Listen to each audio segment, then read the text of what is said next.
This is Gender in Focus. I'm Elle, and each week I sit down with the president of Transfocus Consulting and all-round gender diversity genius, Kai Scott. I get to ask all the questions you've ever wanted to ask about how to make the workplace and the world a better place for trans and non-binary people. Let's get into it.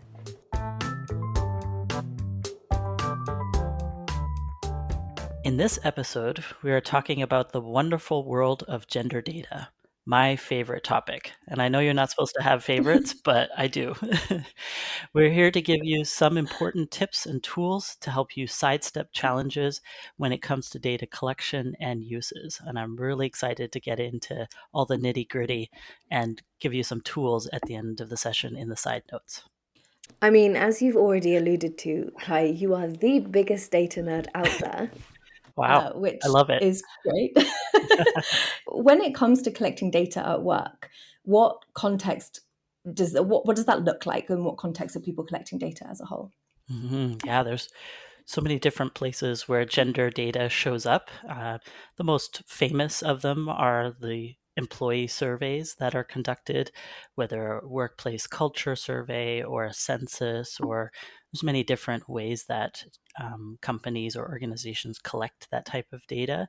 So it might show up there as a demographic data along with some other pieces, age, race and ethnicity, ability, neurodiversity, etc.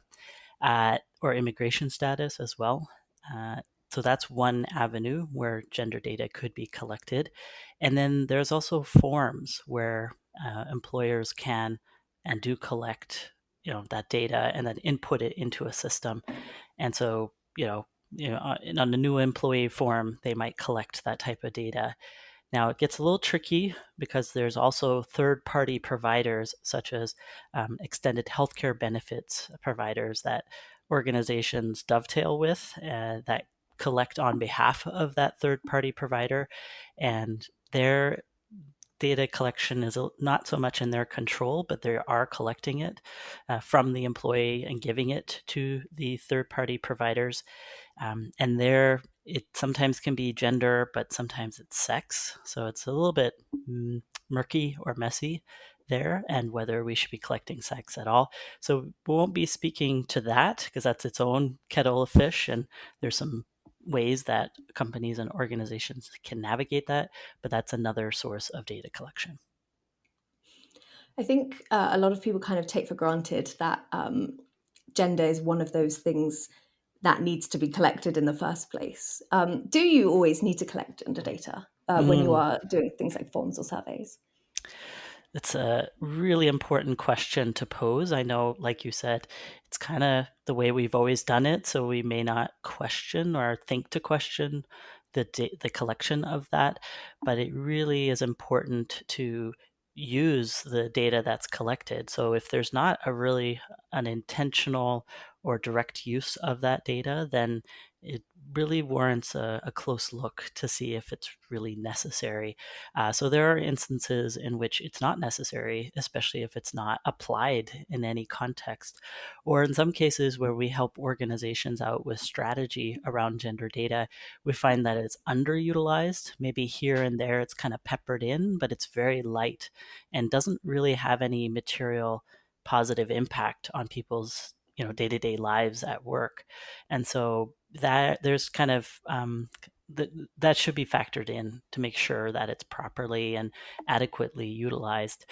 So it's asking that question at the outset and having a real good intentional plan towards using that data so that it's not just collected and is shelved somewhere, but that it actually lives to powerfully impact people's workplaces and cultures and maybe systems or challenges that they face, and those can be addressed by looking at the gender data, among other data. I mean, you did actually just, I had a question in my head then and you answered it kind of, but I just wanted to go in a little bit with that. And let's say you have collected gender as a sort of data point. How can you use it? Like once you've collected it, what are some examples where people might use it? Yeah, that's super important. There are obviously very good uses of data, particularly around equity objectives or even assessing workplace culture. If you're able to disaggregate that by a variety of different demographics, slices, if you will, of the data, that can be really important, gender being one of them. If you can go even further and do intersectional analysis of a combination of gender plus other factors or other experiences, that can provide really deep, rich insights into exactly where folks are falling behind or struggling, or don't have a sense of safety or belonging, or that their voice is heard. And so that's where that analysis can be really useful.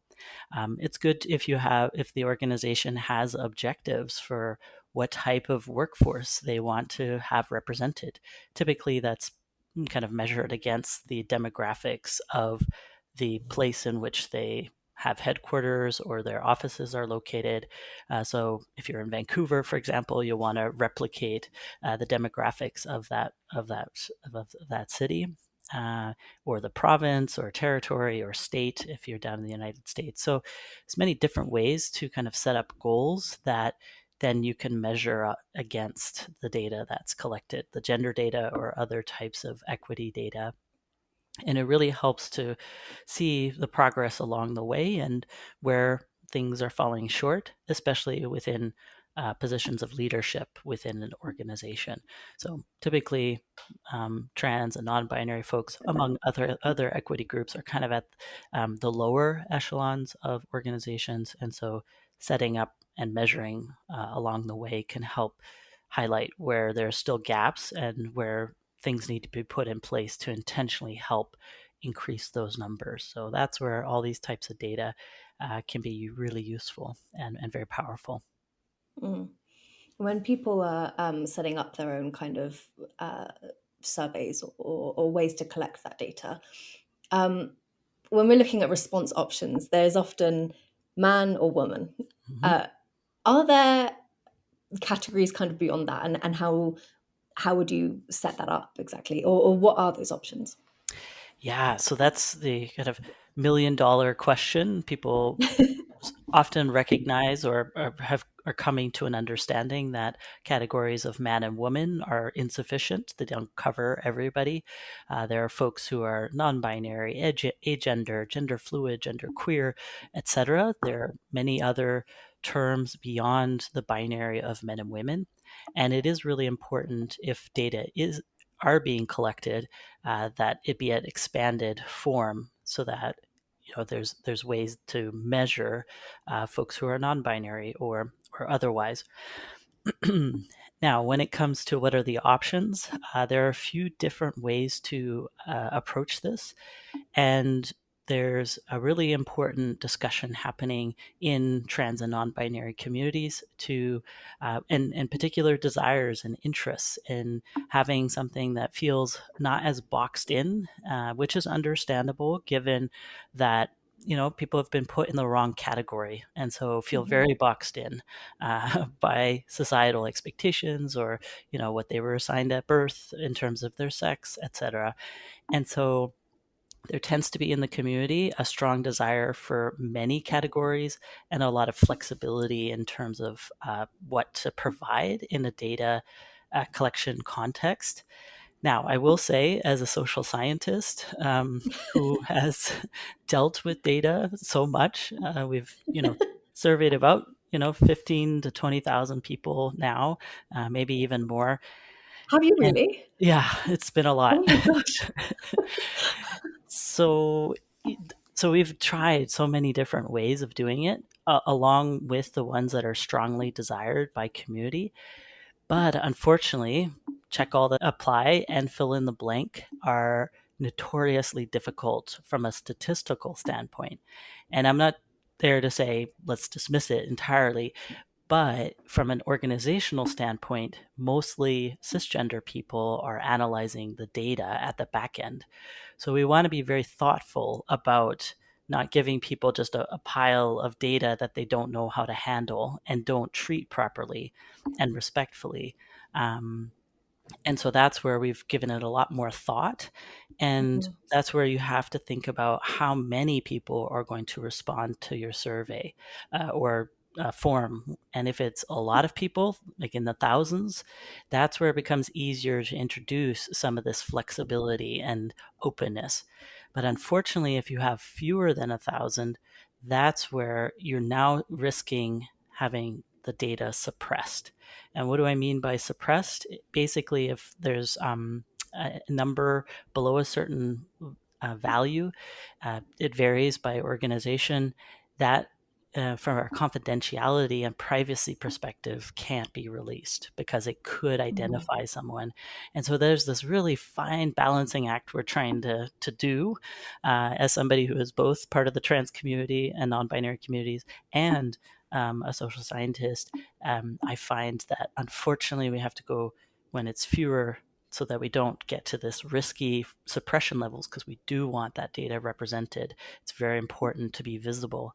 That's where it tends to be better to have fewer options. And even just select one other option beyond the binary to keep everybody together, appreciating that mostly there's a lot that experiences shared in common. Of course, there are some unique experiences as well, but for the purposes of moving things forward, it's important to keep people together if there are low numbers below 1,000. Okay.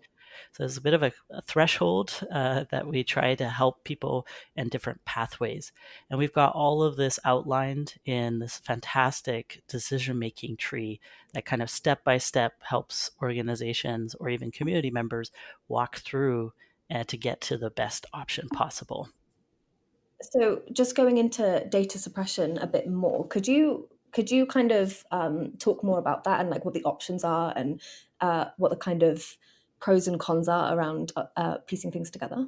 Hmm. Yeah, so data suppression is this really interesting uh, world unto its own almost. Many organizations, whether it's like Stats Canada or BC Stats, they're operating at a much larger scale.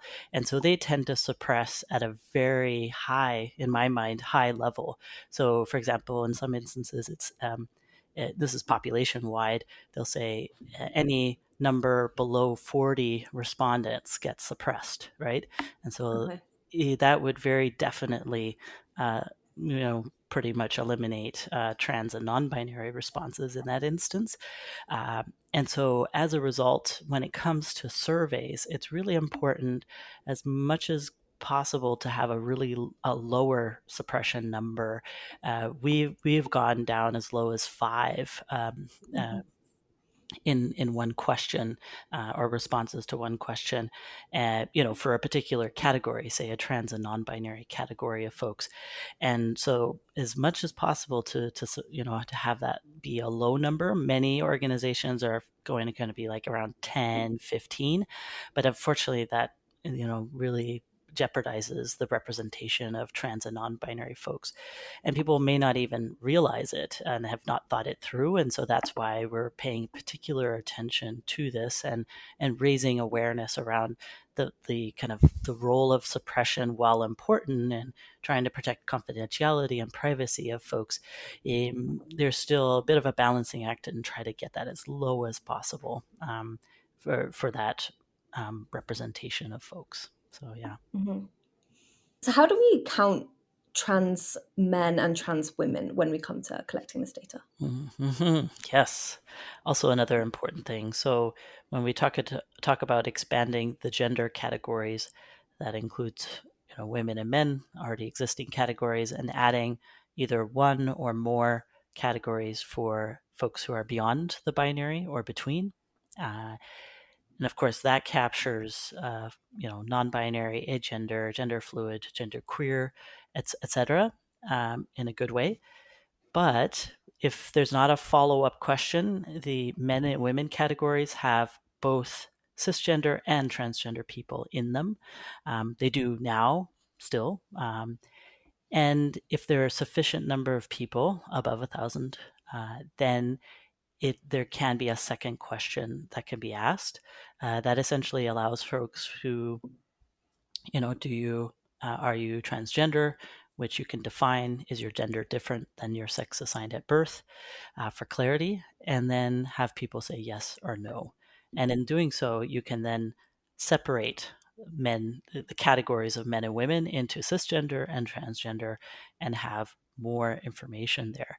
And it's really critical because, as you can appreciate, there are differences of experiences among trans women compared to transgender men. And so it is important to disaggregate, even though you may not always be able to do it based on the numbers that an organization has. If it's more than 1,000, you can have that clarity. Unfortunately, below that, you just won't have enough numbers to be able to separate before hitting that suppression level. So that's just something to keep in mind. But if you can, it's really important to understand those distinctions. So then you have categories, kind of people beyond the binary. You have trans men and trans women, and those three separate categories are really important to see what's happening, and whether it's a pay equity issue, right? How much are they being Mhm. paid?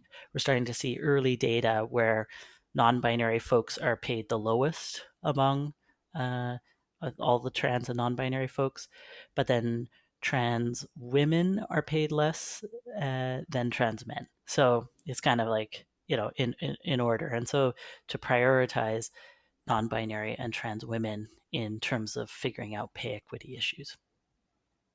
If we know that we need to suppress data when there are not very many respondents, and obviously that when we're talking about trans and non-binary people, we don't have that we don't have that big of a population to go on really. How can we encourage trans and non-binary people to take part in the data collection so that we can get the information that we really need? Yeah, that's really important, and it's such a critical one because there is a lot of distrust among trans and non-binary folks, and so they may not realize or understand about suppression, and so maybe kind of at arm's length or want to avoid or be frustrated that there's not more response options, or avoid it in some way, which I totally Mhm. understand. Like I don't fault anybody who is a bit wary, especially these days, right? Uh, Now, that said, organizations can build trust by carefully explaining one, in the question, provide explanation for why the data are being collected, the gender data are being collected, what they will be used for. Also, talk about the suppression level to say, hey, we're going to suppress at a sample size of 5 and lower for a question. And that can then prompt trans and non-binary folks to make an informed decision to be like, ooh, I want that number to be higher than 5 so that we can be on the graph, literally, right? Mhm. Um, and to understand what's at play, to be able to show up and be counted and be represented, to help move things forward. I also very much encourage organizations to have a bit of a written document where people can read more about this, because it's a bit complicated. Like it's not always, it's sometimes a bit technical, but in some sort of layperson's terms, very simple accessible language to break things down, so that people can understand, okay, this is why this has been set up this way, and this is how I want to participate in this, and hopefully encouraging them to participate, knowing that there could be a positive outcome if they're counted. There's enough people to be counted to put on the graph, and for the organization to take next steps to improve things, especially if what we find time and time again in trans focuses research is there's a huge gap between cisgender and transgender respondents in surveys, whether it's on belonging, safety, facing discrimination, structural issues, misgendering. Although surprisingly, there's also cisgender people who are experiencing misgendering. So it's just, it's good to discover and unearth these issues. And so any way that an organization can explain that to survey takers, particularly trans and non-binary folks, so much the better. And even saying we really want to hear from trans and non-binary folks in the survey introduction can go Mhm. a long way. Obviously, you want to hear from everybody, but if you call out specific groups that are typically underrepresented or cautious, that can really have a powerful impact to be like, okay, they want to hear from me, and I want to make the effort, even if I'm a bit hesitant or nervous, but I'm going to override that because I see they've been thoughtful and really want to hear from me. So you mentioned earlier about check all the apply and then single select options. And then what about the kind of fill in the blank fields? And then sort of, could you go into all of that and kind of the pros and cons of all of it and the differences in Mm-hmm. collecting data? Yeah, those are highly sought after functionality for trans and non-binary communities. We've done extensive research, talked to community, what are the options that are desired? And I get it, right? Like check all that apply, especially for people who are bi or polygender is like really important to represent the fullness, the many layers of their identity. And I will talk briefly about how difficult it is. It's not impossible. We have done, we have tried it all these different ways at Transfocus because we really believe in making sure we can do what is necessary. But I will say it does take kind of very advanced level knowledge around how to put those together. Because what Mhm. typically organizations do is kind of a really quick and done approach where they just do it for each of the categories. They're like this percentage for agender, this percentage for genderqueer, and for me, that's not good enough. Maybe it is for some, but for me, it's actually the composite of somebody's identity. It's not the individual responses that they provided, right? So you could have like a non-binary man, and if they separately kind of represented, it doesn't show the fullness of it together. And that's the challenge of when they're operating together. Some things are great and other things aren't. And so it's about creating what's called separate variables. So you actually put everybody in the same bucket that selected non-binary and man rather than just the individual selections. Now that's getting Mhm. a bit into the weeds, and usually I have visuals that show that more easily than me just verbally talking about it. But what we found was really interesting, but it just takes so much time to do this. And I also worry if there's, not to any slight against cisgender data analysts, but if they don't know the sensitivities around how to do it, then they might miss the mark, and Mhm. mishandle the data, not through any ill will, just because they don't quite understand all of the nuances. So it would almost take additional training to allow for somebody to do that adequately. It could be done, but that's extra time, extra money, and oftentimes organizations are wanting to kind of fast track to publishing data, understandable. And so that's where we have to kind of balance these different needs, and Mhm. consider the reality of it is likely that organizations are going to want to do the fast thing. Um, Now, we could, have training to provide people with that data analytical approach to combine the different aspects of people's identity to allow for check all that apply to work going forward. I think that's probably like a next phase thing once people get comfortable with one added category where we keep people together, and Mhm. then keep building from there. I will say, for fill in the blank, I totally get it. This is a beautiful thing in theory of like I can write the thing that I describe myself as, and it's so empowering and affirming, and I get why people like it. Now, I will say, sadly, the reality on the back end is that it's essentially a statistical dead end, right? So Mm. it's this group of words that can't be reincorporated into the data, the quantitative data. It's a qualitative data set, and you can't bring it back, like, at least ethically. Because okay, so you have a response of demi girl. Where does that go in the categories up above? And I don't Mhm. think, at least I don't find it ethical to figure out, and I couldn't figure out for that person where they would be comfortably put in. would I put them in the women category? You know, so Mm. it just I it's so there's basically just people like, I don't know what to do with this, and that's it. So people have provided something that's comfortable, but unfortunately doesn't get added to the graphs, Right. and people probably don't realize that, um, because they feel like, oh, I've been kind of represented in some way. Now, I will say when we do get that data, I do look at it carefully to see if we need to update the categories of the quantitative data. So there could be value like long term, but not for that specific graph, unfortunately. Hmm.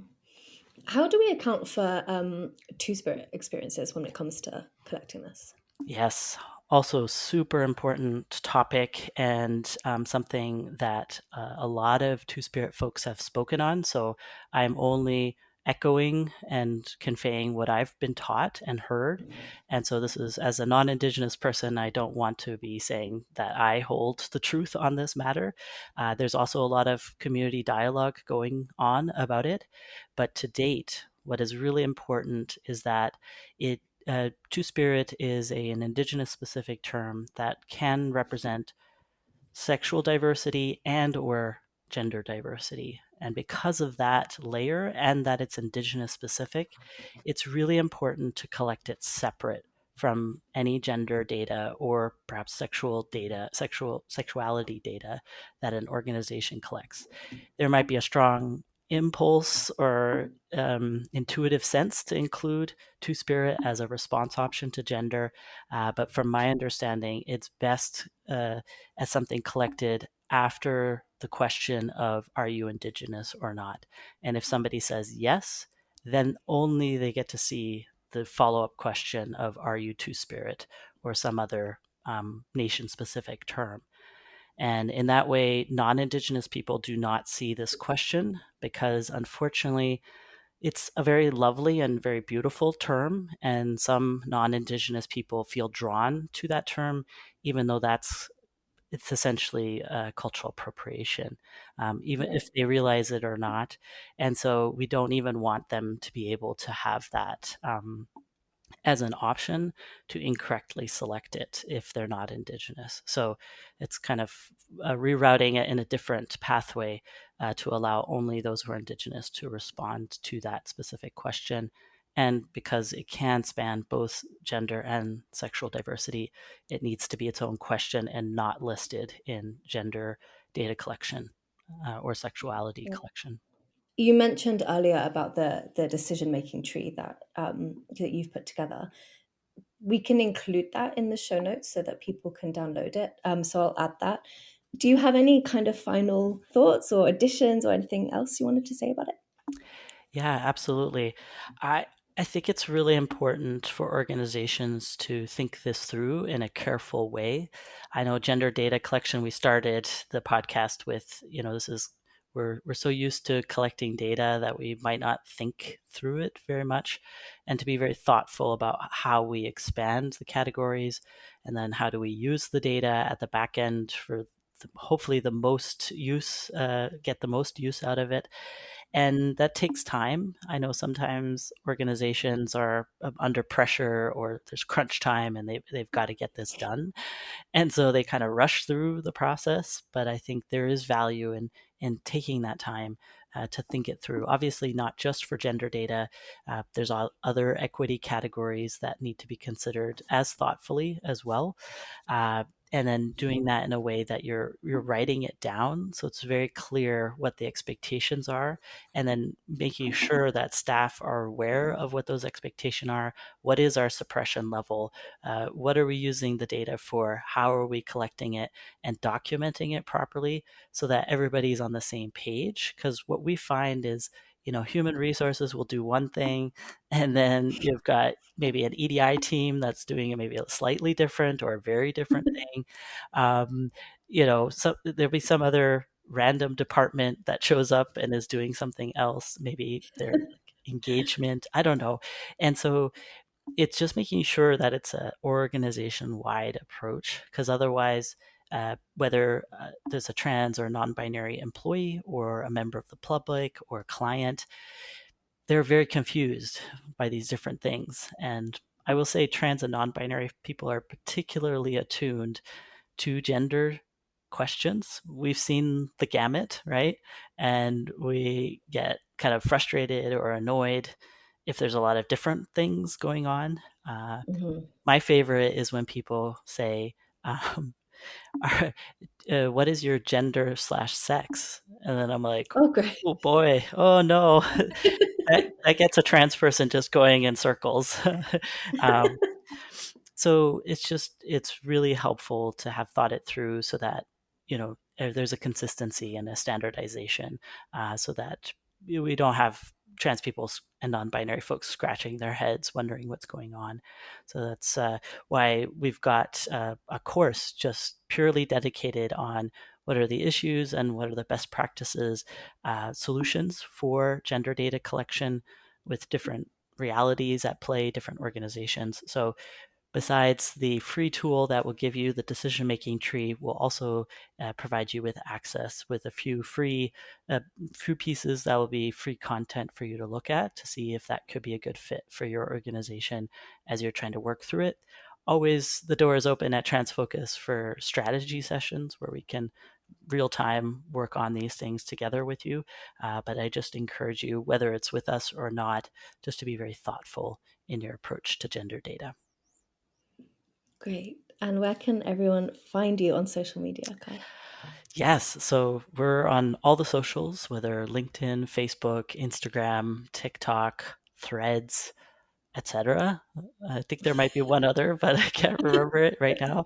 It's also very important too. But and we're constantly posting all kinds of topics, gender data being one of them. So you may see other points that we weren't able to cover because there's much more to it, but these are the kind of highlights. So yeah, check us out. Join our newsletter where you'll get free content or free resources like the one we're linking in the show notes. Cool. Thank you so much. Thank you. It was fantastic to talk about gender data.